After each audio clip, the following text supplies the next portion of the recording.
할렐루야. 오늘도 이 새벽 특별한 하나님의 그 은혜를 구하며 나오신 모든 성도님들을 축복합니다. 우리 매번 하듯이 함께 인사해볼까요? 예수님을 생각합시다. 네, 방금 하지 않은 다른 분을 향해서 예수님을 생각합시다. 네, 아멘. 오늘 말씀은 이를 위하여 너희가 부르심을 받았다 고 시작합니다. 무엇을 위하여 부르심을 받았다는 뜻일까요? 바로 앞에 20절을 보시면 선을 행함으로 고난을 받고 참으면 이는 하나님 앞에 아름답다 고 나와 있습니다. 바로 이를 위하여 우리가 부르심을 받았다고 합니다. 우리 인생에는 참 많은 고난이 있습니다.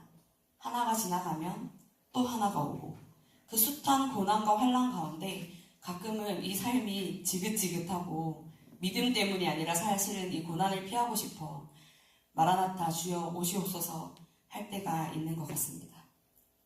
몸이 아프기도 하고 자녀가 속을 썩이기도 하고 누군가가 배신을 하기도 하고 직장에서 억울한 일을 당하기도 합니다. 그래서 기도하려고 앉아서 한숨을 쉬며 하나님 왜 저한테 이런 고난을 허락하시는 거예요? 왜 이런 시련을 주시는 걸까요? 제가 뭘 잘못했나요? 제가 무슨 죄를 지었길래 이렇게 힘든 시험들이 저한테 오는 거죠? 하고 물어볼 때도 있습니다. 저는 엄마를 보면서 신앙의 시간들을 보내오고 신앙이 많이 형성되었는데요. 저희 엄마가 어디가 갑자기 부러진다거나 다친다거나 굉장히 크게 아프시는 일들이 있으면 꼭 생각해보면 제가 뭔가 하나님 앞에 죄를 지었더라고요. 그래서 그 죄를 발견하고 회개하면 어느 순간 되게 신기하게 엄마가 나아져 있다던가 혹은 목사님께 기도받고 부러졌던 뼈가 붙는다던가 이런 일들이 생기곤 했습니다. 그 경험들을 몇 번 하고 나니 우리가 죄를 지으면 하나님이 반드시 그 죄를 벌하시고 치시고 삶의 어떤 고난은 반드시 나의 죄 때문에 나타나는 거구나. 그렇게 생각했었을 때가 있었습니다. 그래서 제 삶에 어떤 고난이 닥쳐오면 내가 지금 무슨 죄를 짓고 있나 생각해보고 찾아보고 그렇게 해서 아주 조그만 거라도 찾아내면 그렇게 회개를 하고 이제는 괜찮겠지 하면서 살아왔던 시간들이 있었습니다. 그런데 어느 날 저희 엄마가 당뇨 합병증으로 앞을 못 보시게 된 거예요. 그리고 지금까지도 너무너무 안 좋으신 상태예요. 처음 성실교회에 왔던 그 시기에는 제가 여전히 그런 마음으로 하나님 우리가 무슨 그런 큰 죄를 지어서 우리 엄마에게 이런 시련을 주시고 우리 온 가족에게 이런 힘든 일을 주시는 거예요. 이 고난은 도대체 우리 어떤 죄 때문이죠? 제발 알게 해주세요. 그럼 제가 알면 회개할게요. 이런 마음을 가지고 기도를 했던 기억이 있습니다. 그런데 야고보서 1장 13절 말씀에 보시면 사람이 시험을 받을 때에 내가 하나님께 시험을 받는다 하지 말지니 하나님은 악에게 시험을 받지도 아니하시고 친히 아무도 시험하지 아니하시느니라. 아멘. 이 말씀을 보고 너무나 큰 혼란에 빠졌습니다. 그러면 우리 가족이 겪고 있는 이 고난은 도대체 무엇이란 말인가? 고민을 많이 했던 것 같아요. 성경에서 말하는 시험은 두 가지입니다. 야고보서 1장은 이 두 가지를 구분해서 설명하고 있습니다. 하나는 테스트로서의 시험인데요. 신앙의 성숙을 위해서 허용하시는 하나님께서 허락하시는 시험. 이 시련은 인내를 온전히 이루게 합니다. 또 하나는 마귀로부터 오는 유혹입니다. 죄에 빠뜨리려는 악한 유혹. 하나님은 시험하지 않으신다. 이 시험은 바로 이 유혹이 아님을 말씀하고 계십니다. 먼저 이 유혹은 마귀로부터 오는 유혹입니다. 예수님이 공생애를 시작하시면서 광야에서 40일간 금식 기도를 하신 것 알고 계시죠? 우리가 그 40일을 생각하며 또 이 사순절을 정하고 우리를 위하여 고난받으신 예수님을 계속해서 묵상하고 있잖아요. 그때 40일간 예수님이 그 광야에 마귀의 유혹이 있을 것임을 알고서도 성령님의 인도하심을 따라 기꺼이 그 광야 가운데 들어가십니다. 그리고 온전히 하나님의 뜻만을 구하며 40일간 밤낮으로 금식하며 기도하시죠. 그 기도가 끝나고 예수님도 사람의 몸을 입고 오셨으니 피곤하고 졸리셨을 겁니다. 그때 마귀가 나와 시험을 합니다. 3가지의 시험을 하는데요. 첫 번째는 이제 이 돌덩어리로 떡이 되게 해서 먹어라. 네가 하나님의 아들이면 가능하지 아니하냐 라고 했을 때 예수님께서 그 유명한 말씀을 하십니다. 사람이 떡으로만 살 것이 아니요 오직 하나님의 말씀으로만 살 것이다. 그렇게 하나님의 말씀으로 대응했더니 이 마귀가 굉장히 간교하고 굉장히 똑똑합니다. 2번째부터는 자신도 하나님의 말씀을 인용하여 얘기합니다. 하나님께서 이렇게 말씀하셨으니 네가 여기서 뛰어내려라. 구해주실 것이다.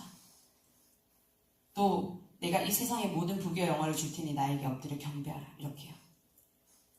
만약 그 마귀의 시험에 넘어가게 되면 어떻게 됩니까? 우리는 교만해집니다.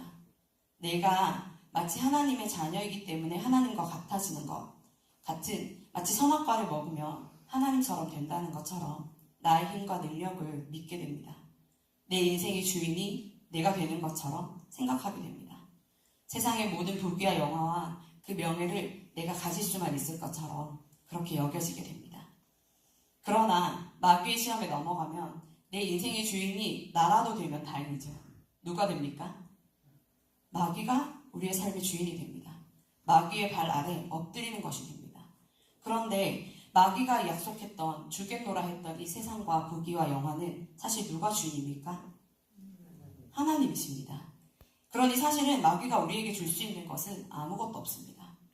다만 사망일 뿐, 그 음부의 권세일 뿐입니다. 야고보서에서 말씀하셨던 그 1장 14절 말씀에 보면 오직 각 사람이 시험을 받는 것은 자기 욕심에 끌려 미혹됨이니 라고 말씀하십니다. 시험의 근원은 하나님이 아닌 이 유혹의 근원은 우리 인간의 욕심임을 말씀하고 계시죠. 그래서 우리가 우리 인생의 주인이 되어보겠다는, 하나님을 나의 주인으로 삼지 않겠다는 그 욕심으로 인한 것임을 성경은 말하고 있습니다. 그런데 오늘의 본문 말씀이 말하는 고난은 이 유혹으로 인한 고난을 말하는 것이 아닙니다. 아까 시험에는 2가지가 있다고 했죠. 하나는 마귀가 주는 유혹이고 다른 하나는 뭐라고 했습니까? 네, 테스트. 누가 주시는 것이죠? 네, 하나님께서 허락하시는 그 테스트로서의 시험입니다. 이 시험은 하나님께서 우리 인생에 허락하시는 시험입니다. 오늘 본문 말씀에서 말하는 선을 행함으로 고난을 받는 일이 바로 여기에 속합니다. 이 시험에서 닥쳐오는 고난을 우리가 잘 헤쳐나가면 그 결과는 반드시 신앙의 성수, 하나님 앞으로 돌아오게 하심, 더 큰 사람으로 훈련시켜 하나님의 영광을 위하여 사용하시는 것으로 돌아옵니다. 만약 헤쳐나오지 못하고 쓰러진다면 어떻게 될까요? 그냥 인생의 낙오자로 버려지게 될까요? 하나님의 시험에서 우리가 쓰러지고 낙오하는 그 결과는, 그렇게 끝나는 결과는 결코 없습니다. 왜냐하면 말씀에 이렇게 나타나 있기 때문입니다. 고린도전서 10장 13절에 보시면 사람이 감당할 시험 밖에는 너희가 당한 것이 없나니 오직 하나님을 믿으사 너희가 감당하지 못할 시험 당함을 허락하지 아니하시고 시험 당할 즈음에 또한 피할 길을 내사 너희로 능히 감당하게 하시느니라. 아멘. 하나님의 시험에는 분명한 목적이 있습니다. 하나님께서는 우리를 향하신 그 목적, 뜻하신 그 바를 이루기 위해 우리의 그 모든 시험을, 우리를 그 모든 시험으로 인한 고난 가운데 두시지만 절대로 그냥 한번 이겨내봐, 어떻게 하는지 보자, 너 그 정도밖에 안 돼? 이렇게 지켜보시는 분이 아니십니다. 그 시험을 잘 통과하여 하나님께서 원하시는 수준의 우리의 믿음이 성장하고 그 자리에 이르기까지 계속 동행하시며 피할 길을 내시고 결국은 능히 감당하게 하십니다. 그러나 우리가 지금 겪는 이 시험이, 이 고난이 우리의 죄 때문이거나 우리의 욕심 때문이어도 하나님은 우리를 그냥 버려두시지 않습니다. 기도하며 매달리면 분명히 그 모든 죄와 유혹의 자리에서 우리를 끌어내어 하나님 앞에 다시금 서게 하실 것입니다. 그리고 지금 겪는 이 시험이, 고난이 하나님께서 허락하신 고난, 선을 행함으로 고난을 받는 것이라면 그 모든 시간을 견딜 수 있도록 힘과 능력과 때마다 철마다 돕는 손길들을 베푸실 것이며 결국에는 능히 이기고 사람들 앞에서 하나님의 영광을 드러내실 것이기에 고난을 받고 참으면 이는 하나님 앞에 아름다우리라 하신 그 말씀을 이루실 것입니다. 그리고 하나님은 우리에게 이 고난을 당하는 것과 그 시간을 견디고 결국 이겨내는 것을 막연하게 알아서 하라고, 이 어려운 하나님 말씀 가운데 우리가 순종함을 하라고 말씀하지 않으시고 오늘 우리가 따라갈 수 있는 그 본을 보여주셨습니다. 바로 21절 말씀을 우리가 함께 다시 읽어볼까요?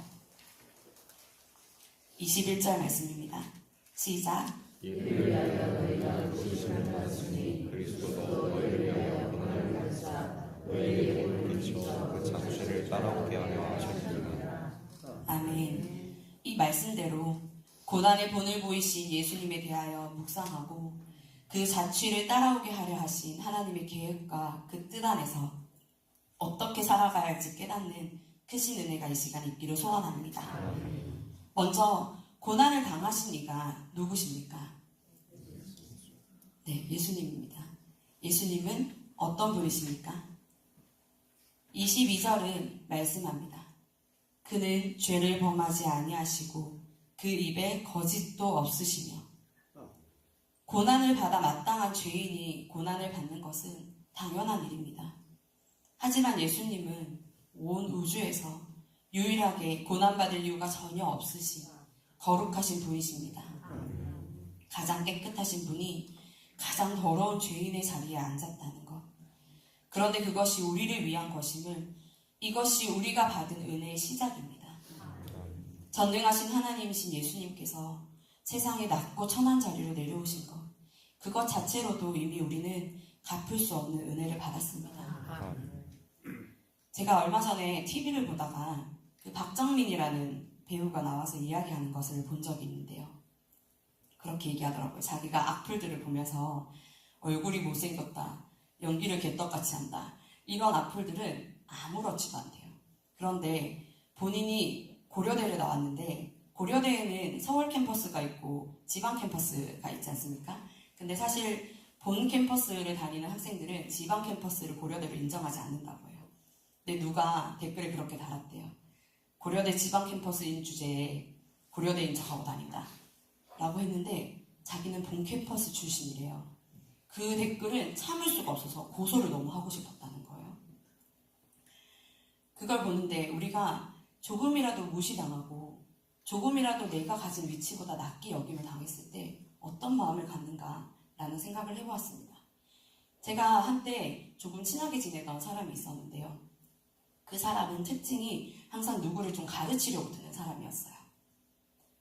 근데 저는 이제 교회에서 일을 하고 그 사람은 학교에서 아이들을 보조하는 보조교사로 일을 했습니다.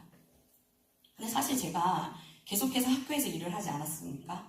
이제 교회에서 일하기 전까지 저는 계속 고등학교에서 기강제 교사를 하면서 담임도 하고 아이들 영어도 가르치고 이렇게 지내왔었거든요.